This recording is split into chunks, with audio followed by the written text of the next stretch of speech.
and I want to congratulate every single student, every single youngster. ভারতের কেন্দ্রীয় শিক্ষামন্ত্রী ধর্মেন্দ্র প্রধানের পদত্যাগের পর বড় রাজনৈতিক বার্তা দিলেন লোকসভার বিরোধী দলীয় নেতা রাহুল গান্ধী। নিপীড়িত মানুষের অধিকার আদায়ে মোদী সরকারকে ক্ষমতাচ্যুত করার সময় এসেছে, এমন মন্তব্য করেছেন তিনি।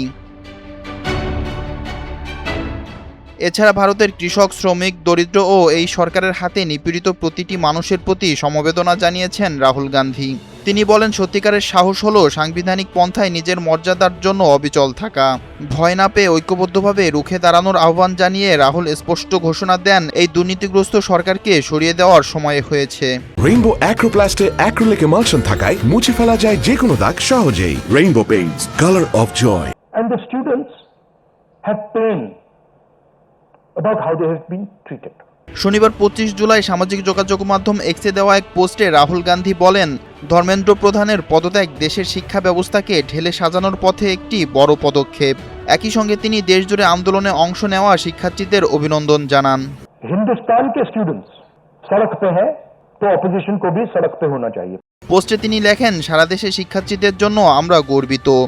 গণতন্ত্র ও সংবিধান রক্ষায় যারা রাজপথে অনড় ছিলেন, প্রতিটি তরুণ ও শিক্ষার্থীকে অন্তরের অন্তঃস্থল থেকে অভিনন্দন জানান রাহুল।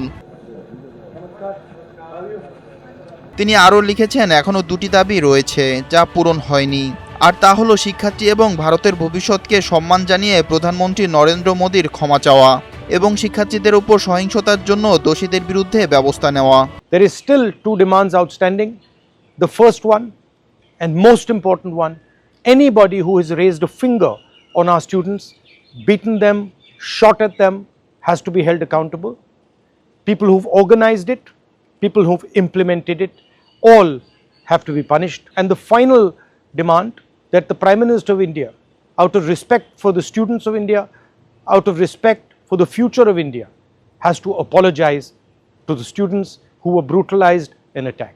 শিক্ষার্থীদের এই আন্দোলনে হওয়া সরকারের দমনপীড়নের কড়া সমালোচনাও করেন রাহুল গান্ধী। বিপ্লব শেখ, NTV অনলাইন।